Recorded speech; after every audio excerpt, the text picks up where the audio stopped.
Thank you for listening to Depictions Media Radio.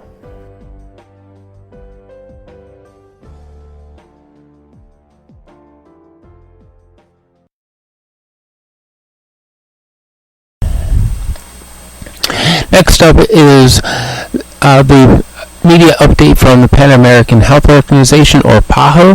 The director of PAHO, Carissa Etienne, is going to point out that only 3% of Latin Americans and Caribbeans have been fully vaccinated against COVID-19. Dr. Etienne has asserted that the shortage of vaccines is a synonym for our region's overdependence on imports for essential medical supplies, and less than 4% of the medical products during the COVID response have come to the region. She also will assert that it should be possible for Latin America and the Caribbean to be able to manufacture vaccines and be provided with some of the materials needed to do so in order to keep Latin America and the Caribbean islands safe from the pandemic and put an end to the continued infections from COVID-19. So let's actually listen to Dr. Etienne and her team from PAHO. Hola, muy buenos días. Good morning. Welcome to this press briefing that takes place weekly at PAHO on the COVID-19 pandemic in the region of the Americas. Today, Wednesday, May 19, 2021. My name is Sebastián Aliel from the Communication Department of PAHO, and our briefing session will last an hour. We have received your questions by email, and you will be able to ask the questions through the Q&A button in the lower portion of your screens. Please remember to always include your name and medium when you send your questions. Also, let me remind you that we have simultaneous interpretation to English, Portuguese, French, and Spanish, and you can opt for any one of those by clicking on the interpretation button today. Dr. Carissa Etienne, Director of the Pan American Health Organization, will talk about the evolution of the pandemic in the region and the production and manufacture of vaccines and medical products in the region of the Americas. Dr. Etienne is accompanied by Dr. Jarbas Barbosa, Assistant Director of PAHO, Dr. Ciro Garta, Director of the Department of Health Emergencies of PAHO, and Dr. Sylvain Aldeguer, Incident Manager for COVID-19 in PAHO. Now, I would like to invite Dr. Etienne to share her remarks for this session. Dr. Etienne, over to you. Good morning, and thank you for joining today's press briefing. Last week, there were over 1.2 million new COVID cases and 31,000 deaths reported in the Americas. We've seen COVID infections drop throughout the region in the last month, offering some reprieve to our beleaguered health systems. But 3 out of the 5 countries in the world with the highest numbers of new infections are in the Americas. And many Caribbean islands like the Bahamas, Haiti, and Trinidad and Tobago are seeing COVID deaths double in the last week. Canada has registered a tripling of cases in Nova Scotia, Newfoundland, and its Northwest Territories as hospitalizations across the country are on the rise. Costa Rica, Panama, and parts of Honduras are reporting sharp rises in new infections. Infections are also on the rise in Bolivia and French Guiana. In Brazil, we see a pause in the decreasing trends that were observed during the previous weeks. And despite overall reductions in most South American countries, some hotspots in Argentina, and Uruguay saw a doubling of cases and deaths in the last week. ICU occupancy rates remain at 90% in many areas of Brazil and Colombia, a sign that these communities are still at a high risk of not getting the care that they need. But the most dramatic change has been in the US, where today almost half of Americans have received at least one COVID vaccine dose, and nearly 85% of those over the age of 85 are fully protected. This widespread coverage has led to a sharp reduction in US COVID infections, deaths, and hospitalizations. The progress that we're seeing in the US is a testament to the power of safe and effective COVID vaccines, but it underscores the vital importance of accelerating access to vaccines throughout our region so that other countries can fully immunize their own populations. With the help of COVAX, PAHO has delivered more than 12 million COVID vaccine doses to the Americas, with another 770,000 doses en route to countries in Central America and the Caribbean. Over 400 million COVID doses have been administered in our region, although the lion's share of those have been in the US.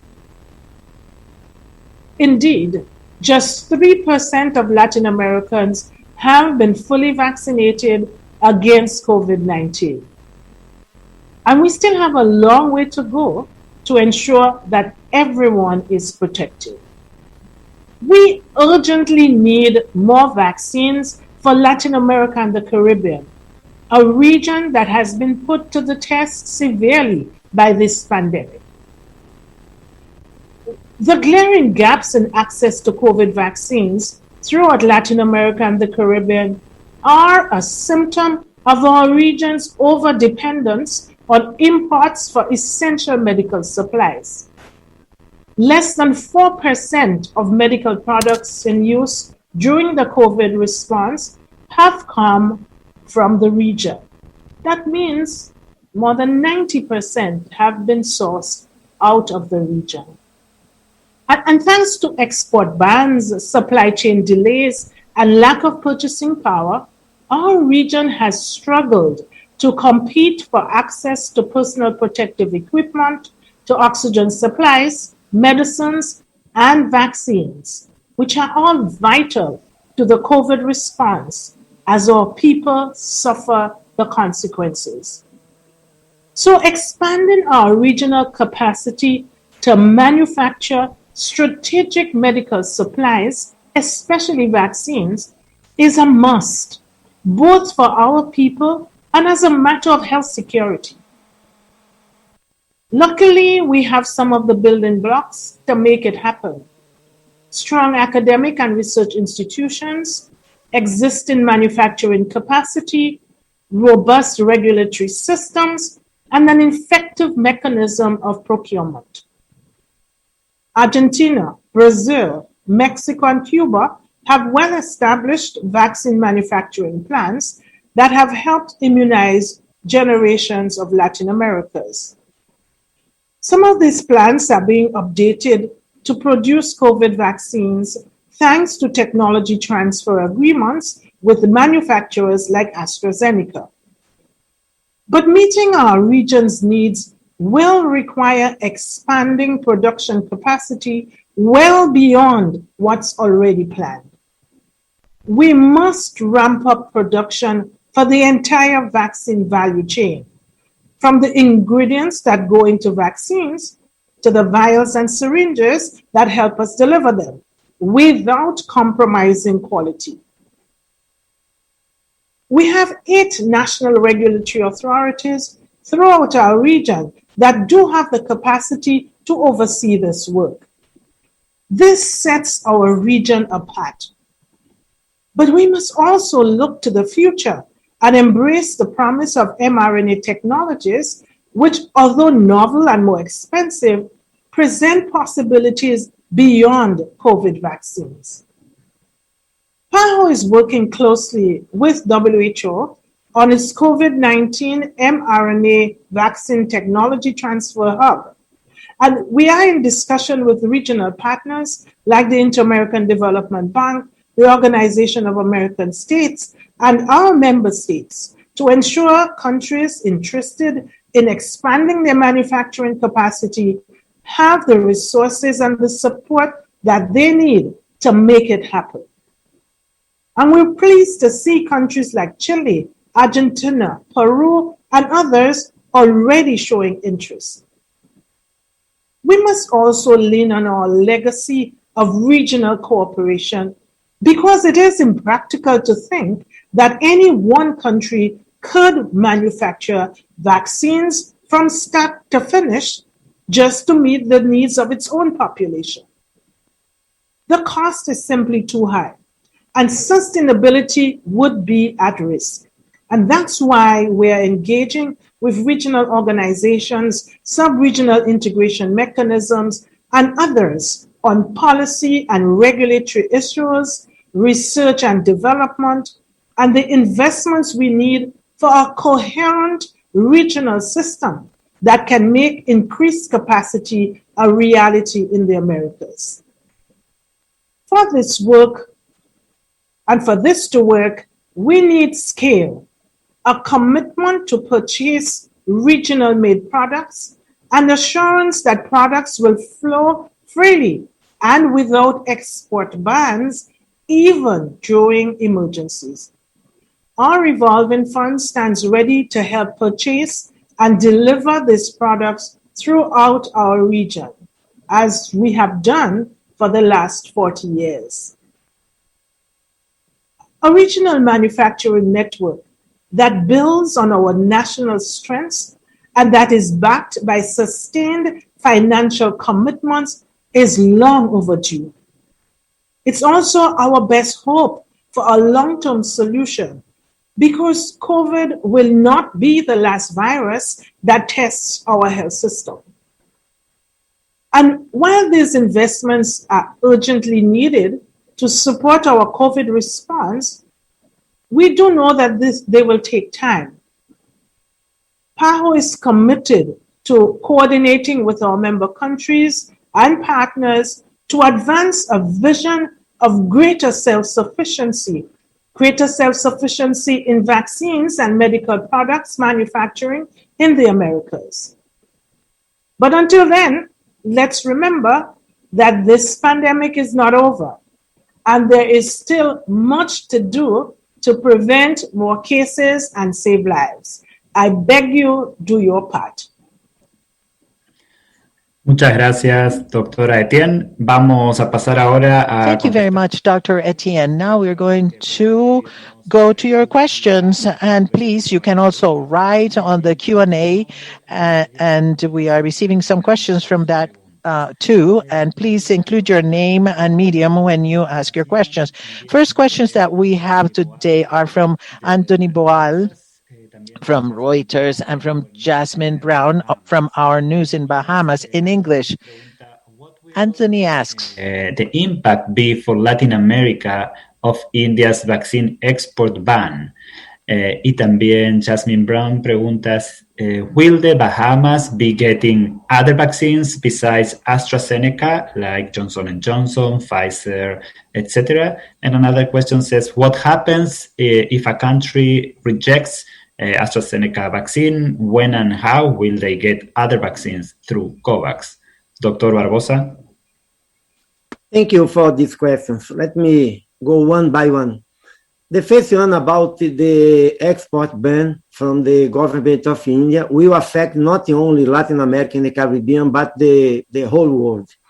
Because the Serum Institute of India is one of the main vaccine producers in the world.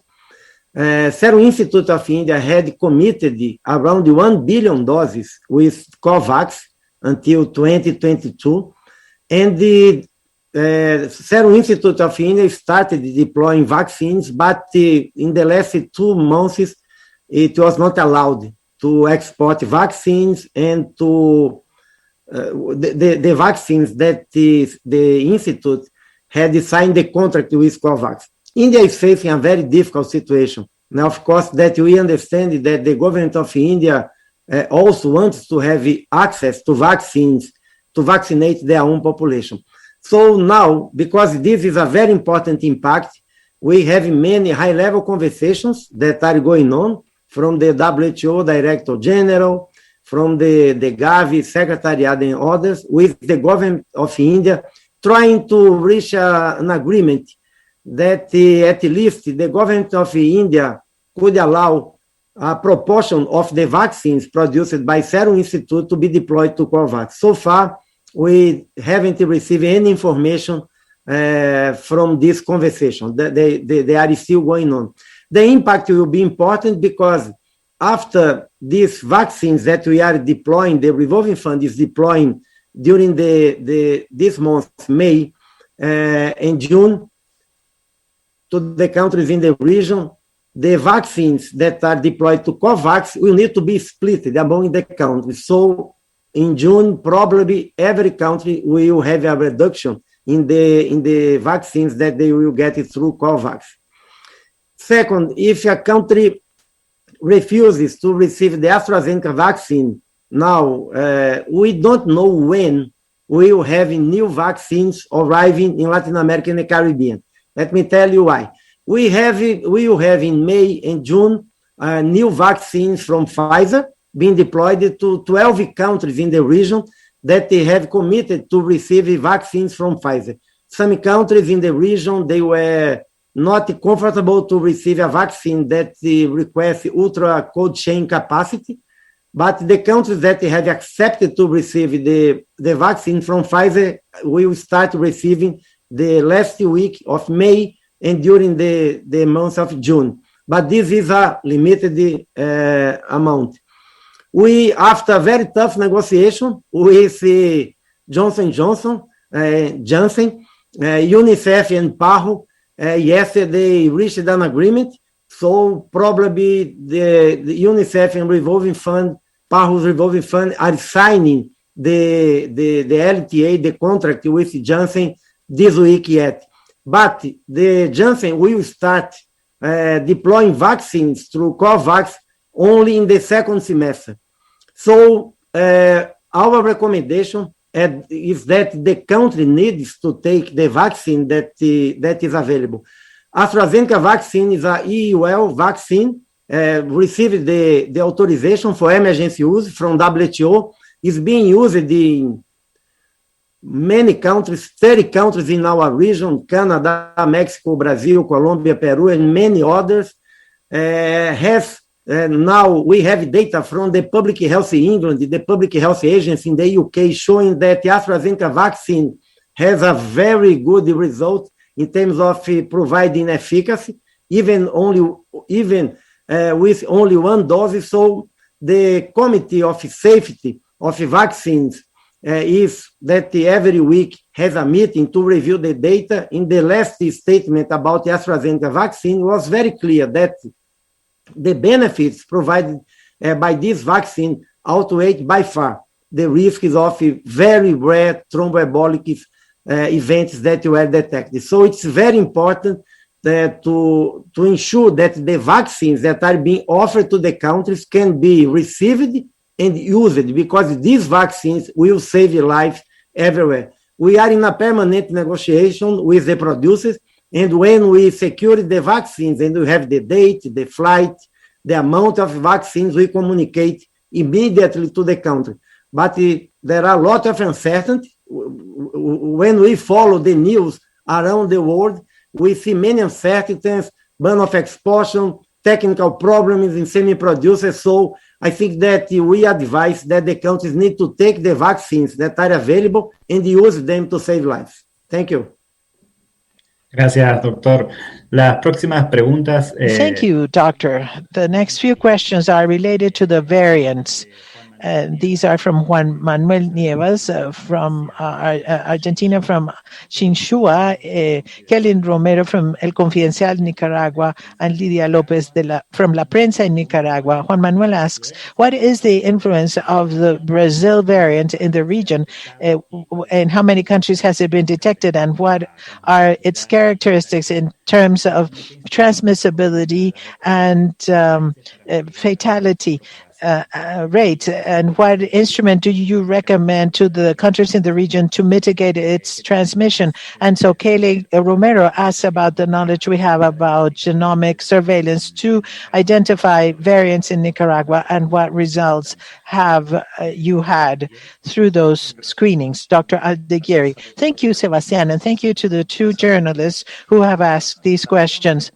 The P1 variant, initially identified in Brazil at the end of December of 2020, has been officially reported 2 days ago in 21 countries and territories of the Americas, including countries in North America. While this variant is predominant in Brazil, its detection has been sporadic in most other countries, but with a community transmission mostly in Chile, Peru, and Argentina.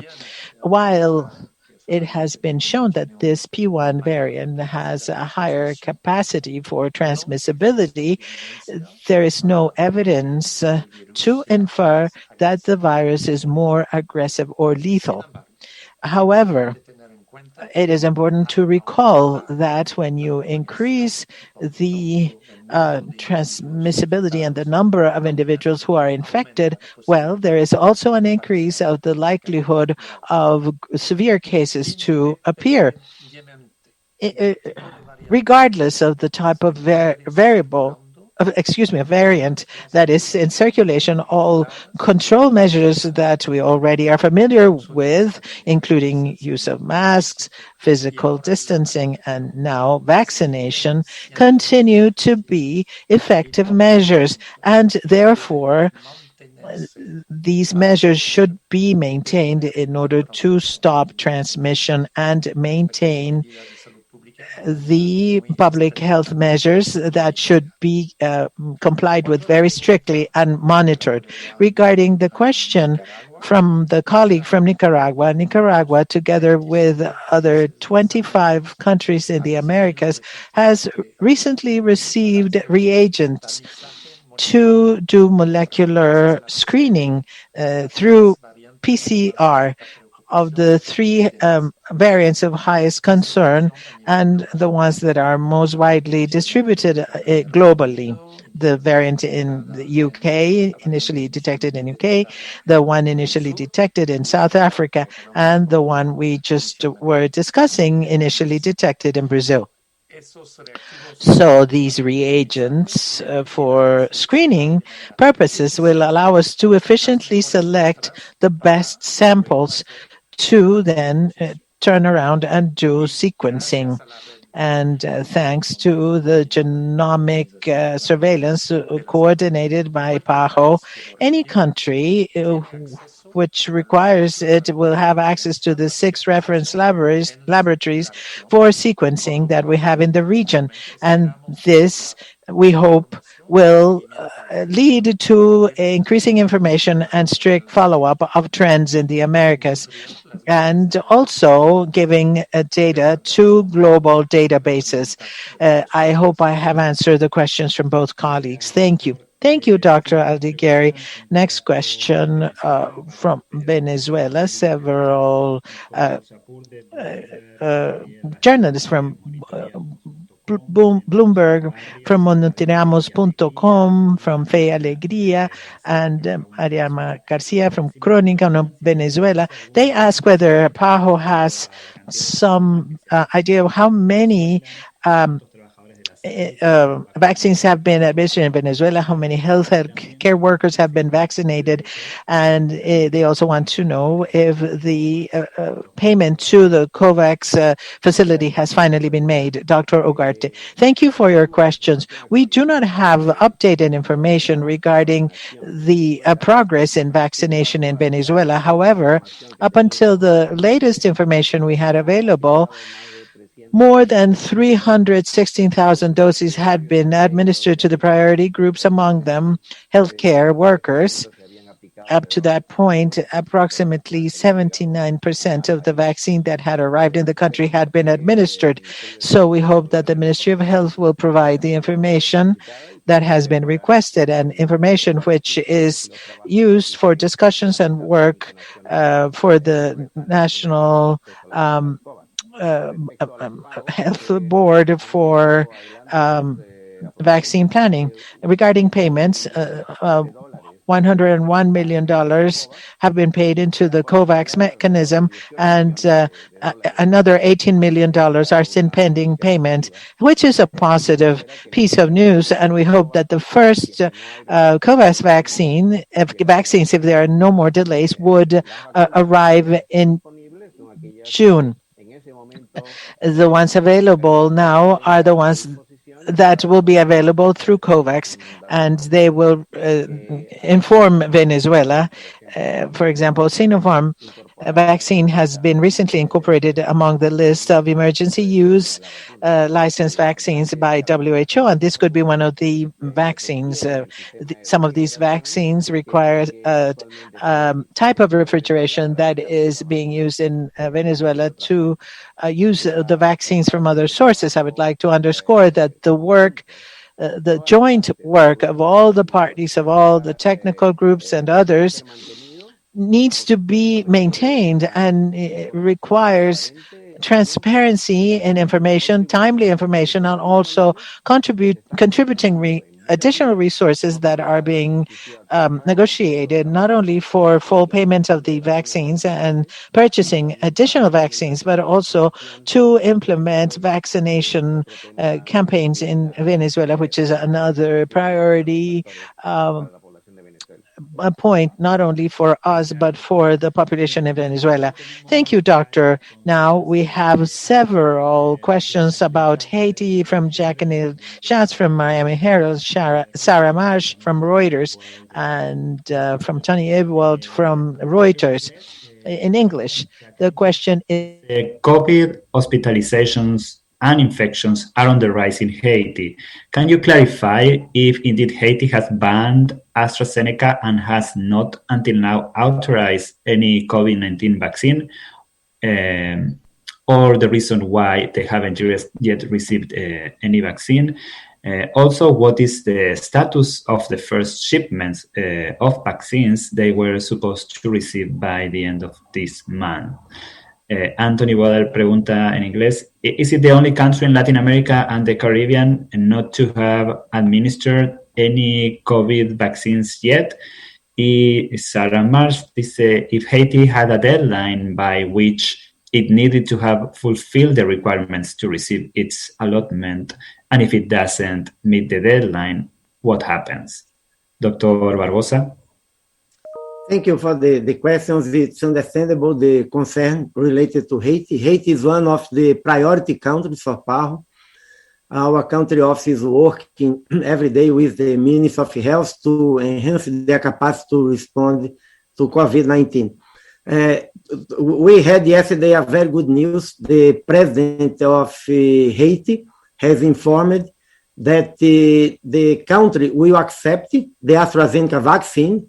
In the past, until last week, they were not. They were still discussing if they want to receive the AstraZeneca vaccine. But yesterday, we received the confirmation from the Ministry of Health that Haiti is sending a letter to Gavi, confirming. Gavi is the Secretariat of COVAX Facility, confirming that they will receive the 130,000 doses that are available to Haiti.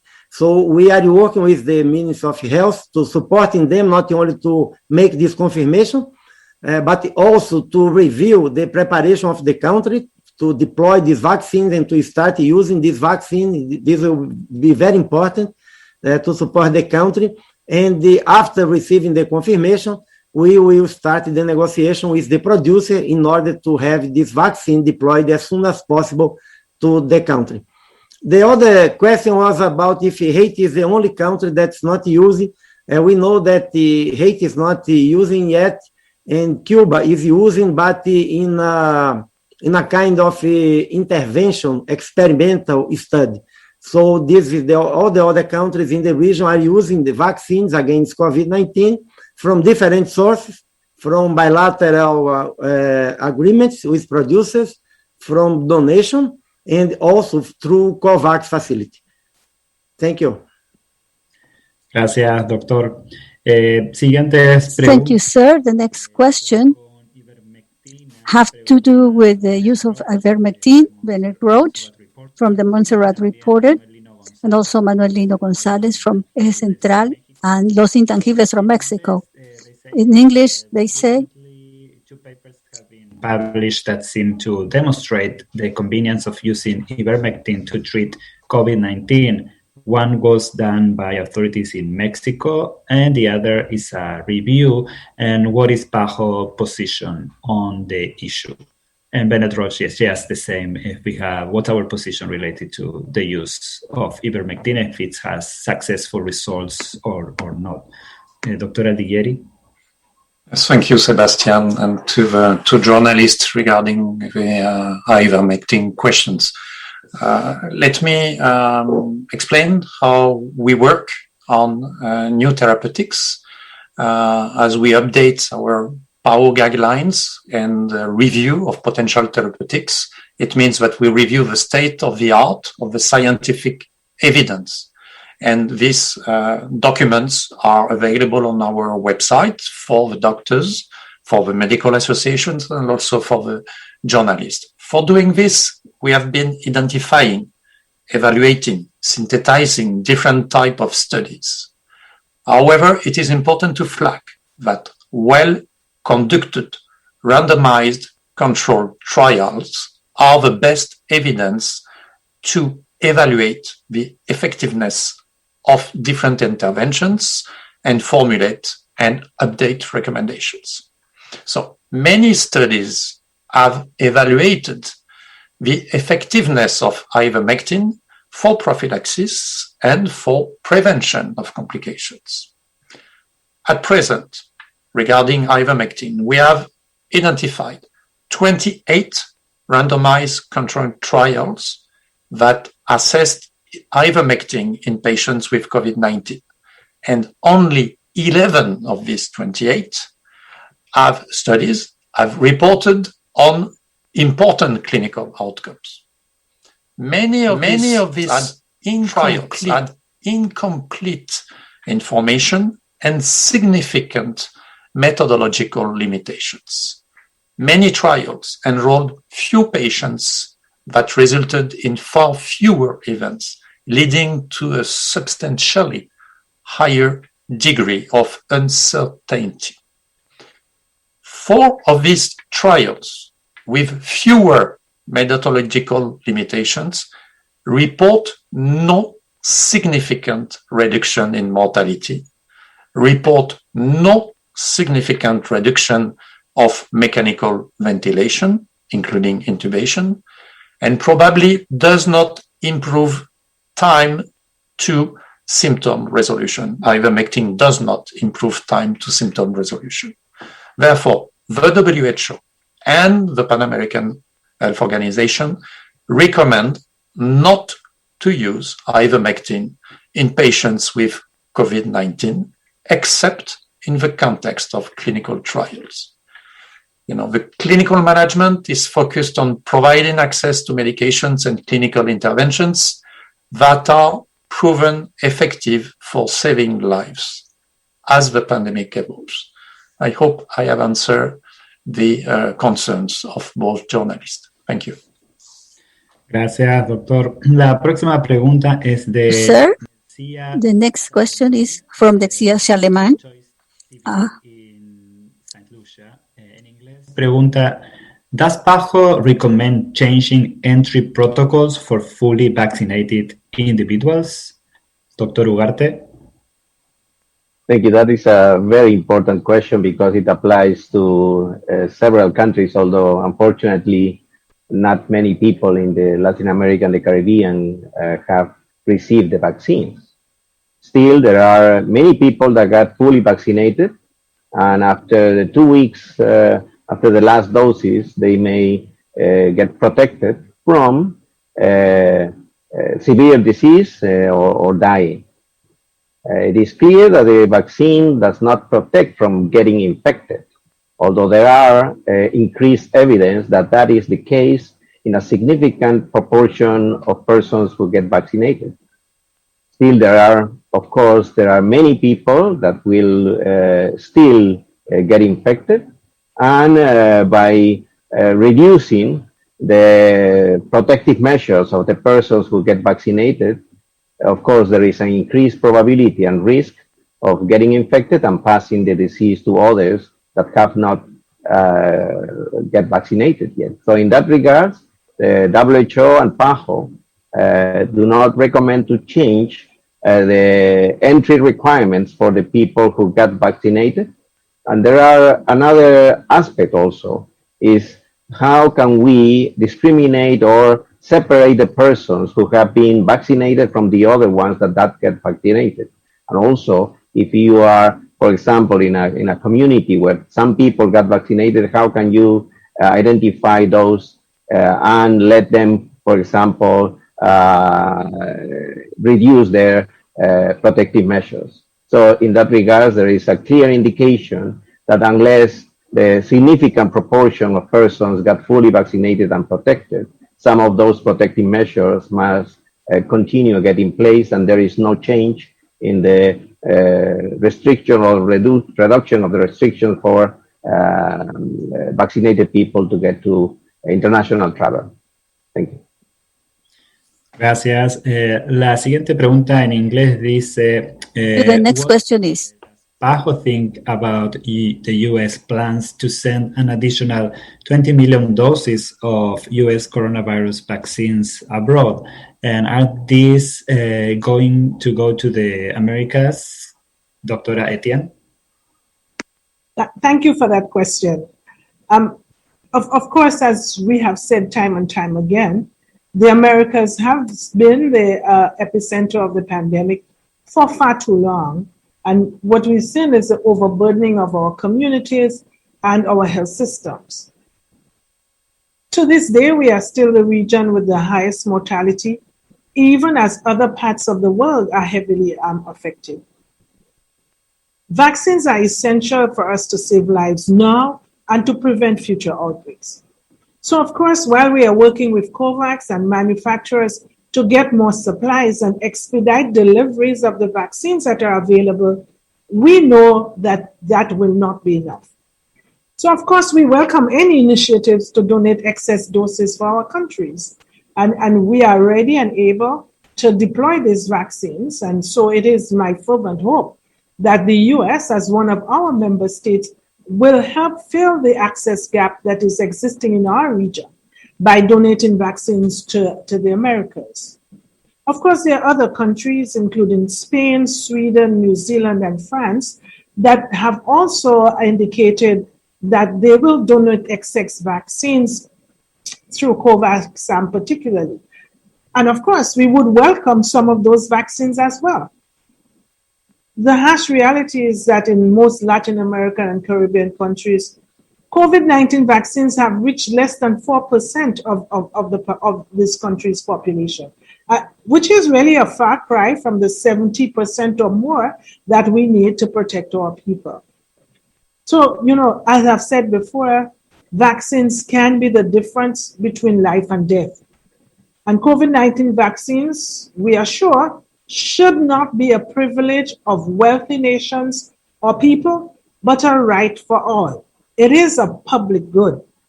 And President Biden said it well earlier this week when he acknowledged that, quote, America will not be fully safe until the pandemic is under control.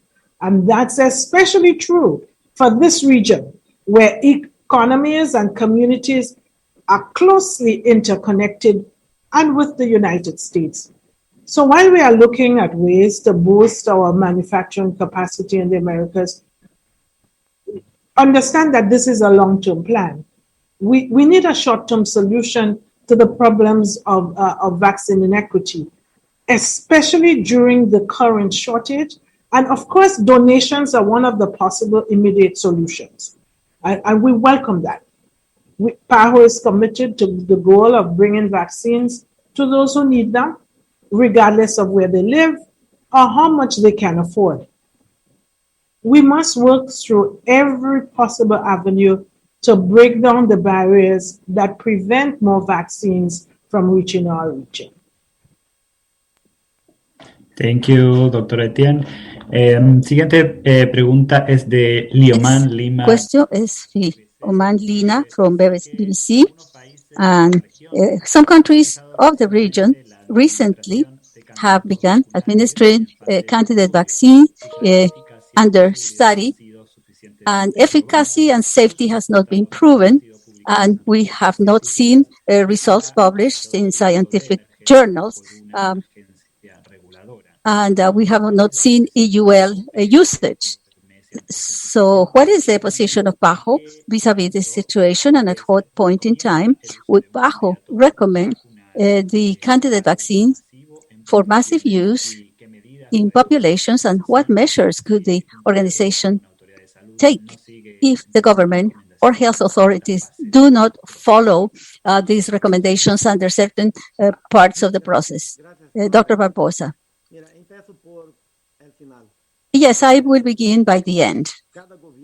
Each government has sovereign decision of what happens in the country. PAHO and WHO, we are not a force that can ban a government from adopting or hinder the administration of some measures by governments.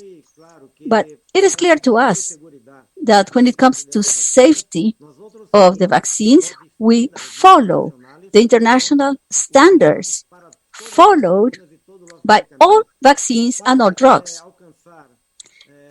to be able to make sure that before the use of the vaccine goes in, we conduct the necessary study in the labs, in clinical trials, phase 1 and phase 2 and so forth, just to make sure that the vaccine is safe. So we go through stages with a limited number of volunteers, and then from there we go to phase 3, and there you can have 20,000, 30,000, or 40,000 people that participate in phase 3. And then there we can evaluate in a better way the safety and the efficacy of any vaccine or any drug. So that's international standard, and that's the standard that was established by WHO. Is the standard that we follow and what we recommend so that we can use the vaccine in the population. Regulatory authorities in each country have their own standards and rules. But then in general, those are the stages that we have to follow before we administer vaccination to the population, because vaccines so evaluated can tell us how safe they are once they go to the public. So all the regulatory authorities adopted faster services for evaluation of the vaccines. All the health services and health authorities that I know of have adopted faster processes for emergency use. This is different from the traditional evaluation and assessment project that can take a long period that can take a longer time. So we have gone through pre-qualification processes, but then we have now adopted faster assessment and evaluation processes. That's the EUL system. But then we cannot authorize the use of a vaccine if we do not comply with all these steps. In case of emergency, we have to search for faster processes of evaluation, but we cannot go without evidence for vaccines or drugs unless there is a global consensus of the processes and methods to have a certified vaccine that is safe and that is effective. Thank you so much. Thank you so much. The next question comes from Barbados.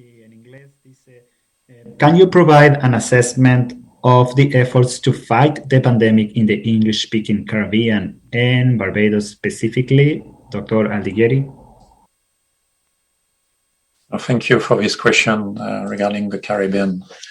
The Caribbean is a mosaic of people, islands, and mainland countries, so are the patterns of transmission of the COVID-19 among these countries and territories. The unique situation of the Caribbean is that its economy depends on tourism, therefore on international travels. This is the most complex aspect of the response in the region of the Caribbean. And as in most parts of the America, the Caribbean region is facing a new surge of cases that started late 2020, early 2021. And starting with tourism-dependent countries and the resuming of non-essential travels, but also for the countries of the Guyanese Shield, the spillover of the Amazonian wave to Caribbean mainland countries. It is important to highlight that countries of the Caribbean during 2020 have used very efficiently public health measures, including lockdown and travel bans, for bending the curve. The countries of the Caribbean have also strengthened their surveillance systems, including the laboratory surveillance. All countries and all territories have implemented their own PCR diagnostic. Many of them are using antigen rapid test as part of their strategy. In 2021, all countries of the Eastern Caribbean, including English-speaking Caribbean, have started rolling out vaccination response activities. This is an example that all countries in the region must follow. Regarding Barbados, the country which has reported as of yesterday under the international health regulations, 3,972 cases, including 47 deaths, has dramatically expanded its laboratory capacity using both PCR and antigen tests. Barbados has implemented a strong contact tracing program and is rolling out its vaccination campaign.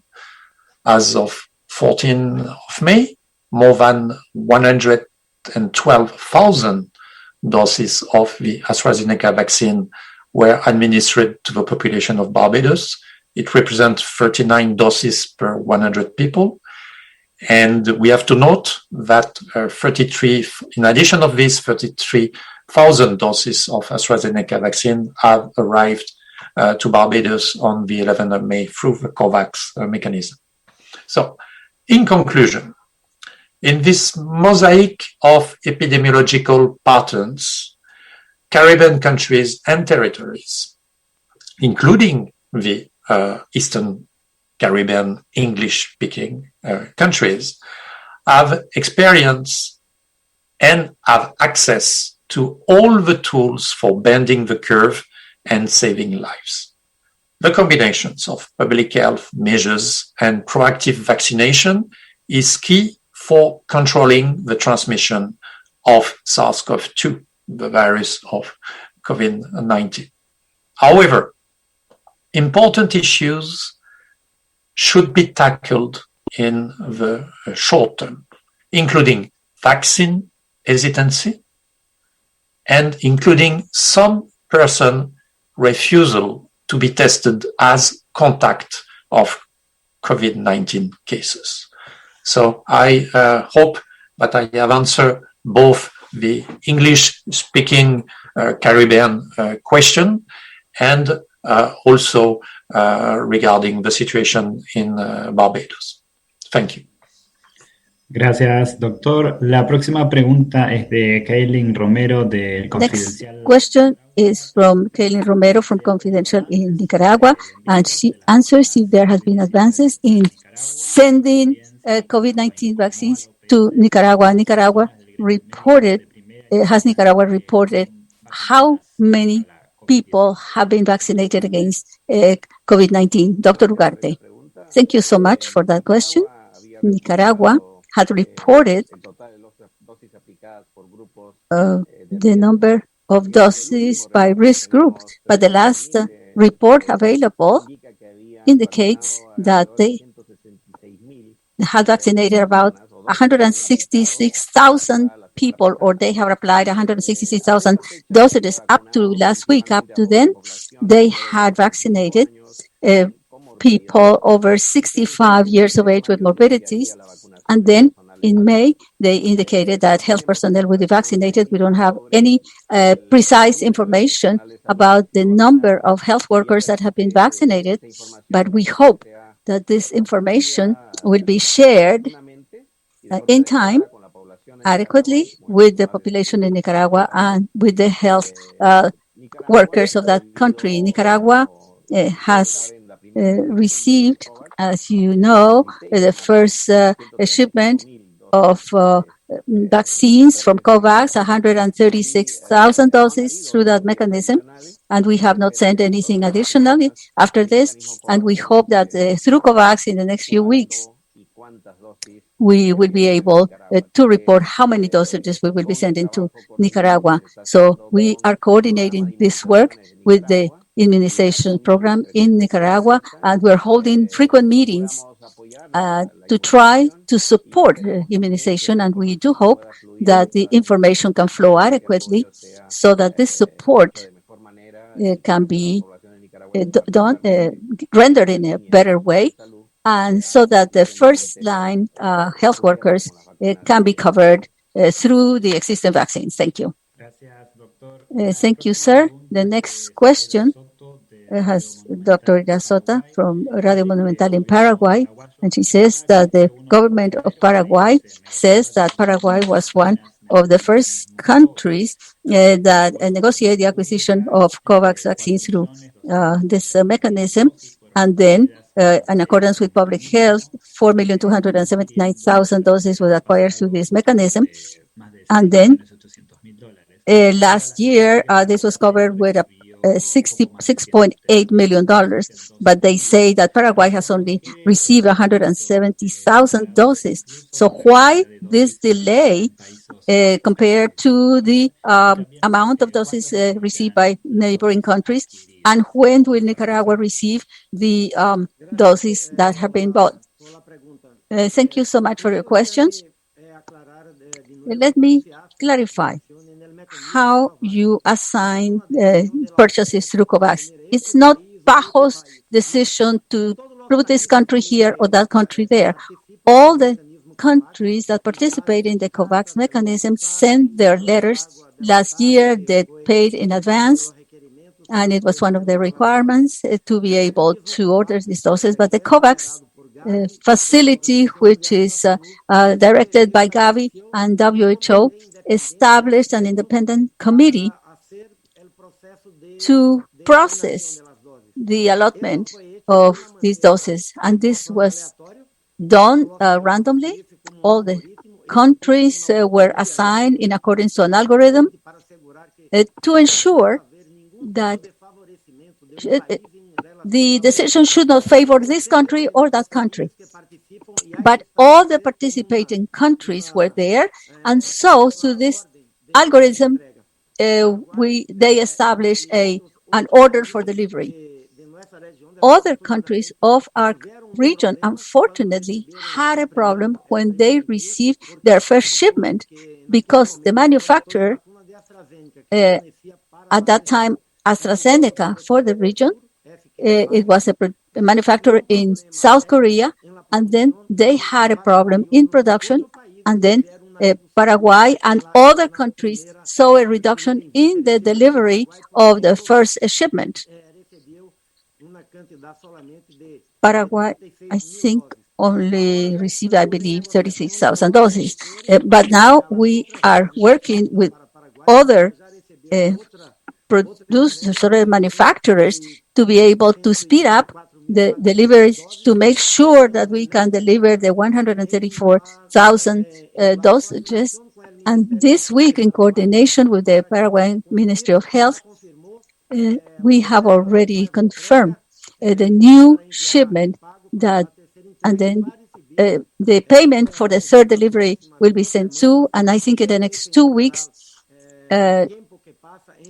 which is the time between the dosages are assigned and they are sent. So all the countries of the region, starting in May and then at the beginning of June, will be receiving the same amount of vaccines in proportion to their population. With the exception of the small Caribbean islands that have a small population, we really cannot send a very small amount of dosages to a country. It's all commensurate to the size of the population. So yesterday and the day before yesterday, I was in contact with the ministry to fine-tune the administrative matters and to set a new date for the third delivery, which is 4,400 doses to Paraguay. Thank you. And the next question is from Katia Rojas from Panama, and she says, what is the reason for the situation that we have seen in Argentina, that we have had records of contagions and deaths, and in India? And what is PAHO's position about people vaccinated not wearing masks here in the United States? Dr. Alighieri? Thank you so much. The evaluation of the situation in Argentina, just as in many countries of the Southern Cone and in many countries of the Andean area, is that during the summer and the high movements of the population, vacation time have caused a relaxation of the observance of safety measures, including social distancing and other measurements. In Argentina, the national authorities and the provincial authorities have taken multi-sectoral actions to be able to respond to the situation, including in some provinces, operational responses, health services, including logistics such as the supply of oxygen and reinforcing the primary health care system, reinforcing the hospital care and access to inputs such as personal protection equipment, rapid tests for the detection of antigens to make a difference. Regarding the recommendations and the use of masks in vaccinated people, we have to be very clear as to regarding our indications. Each country has a different pattern of transmission, including the United States. But then what we have observed in this moment in most countries of Latin America and the Caribbean, we see still community transmission that is sustained in most countries. And then in many cases, I believe this is one of the topics, one of the comments made by Dr. Etienne. In many cases, the trends at this moment are clearly increasing. So, within this epidemiological context, Latin America and the Caribbean, the recommendation of the wearing masks in the population, including vaccinated people, continues to be on. And I hope I have answered the questions of my colleagues. Thank you. Thank you, Doctor. We are coming to the end of our session today. The next question in English reads, position regarding several attacks to healthcare workers and ambulances that have been reported during recent demonstrations in Colombia. Doctora Etienne? So thank you for this question about a very disquieting situation. We are very concerned that over the past 3 weeks, more than 140 incidents against the medical missions have been reported throughout Colombia. Data from the Red Cross, the Colombian Ministry of Health, and Civil Defense shows that most of these attacks have been in 2 parts of the country, and those are the focal points for the ongoing demonstrations. These attacks have prevented health personnel from fulfilling their life-saving work that is especially vital during the COVID-19 pandemic. And of course, those reports are worrisome, covering everything from threats, assaults, attacks on health personnel, to vandalism and looting of ambulances and other vehicles carrying health personnel, medicines, and other essential health supplies.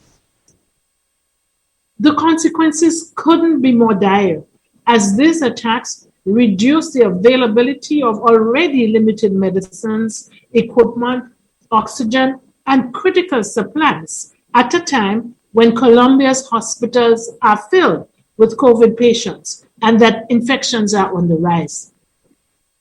Each one of these attacks seriously endangers the health and the lives of COVID-19 patients who urgently need and rely on these medicines and supplies for their recovery, and the people who have been injured or affected by protests as well. We believe that it is unacceptable that after enduring more than a year of this pandemic, bearing witness to untold suffering and shouldering more responsibilities than ever before, that our health workers are being met with violence simply for doing their jobs. This must stop. These attacks are incompatible with our right to health and jeopardize the integrity, the mission, and the very purpose of health and humanitarian aid. PAHO calls for the protection of medical missions and humanitarian assistance from all kinds of aggression, whatever its origin or motivation. Each of us has a part to play. Thank you. Muchas gracias, doctora Etienne. Thank you very much, Dr. Etienne. Well, so this is the end of the session today, and I remind you that you can find more information on COVID-19 on PAHO's website, www.paho.org, and you can also continue to communicate with us through email. Thank you very much for being with us today, and we'll see you next week. Goodbye. This show has been produced by Depictions Media. Please contact us at depictions.media for more information.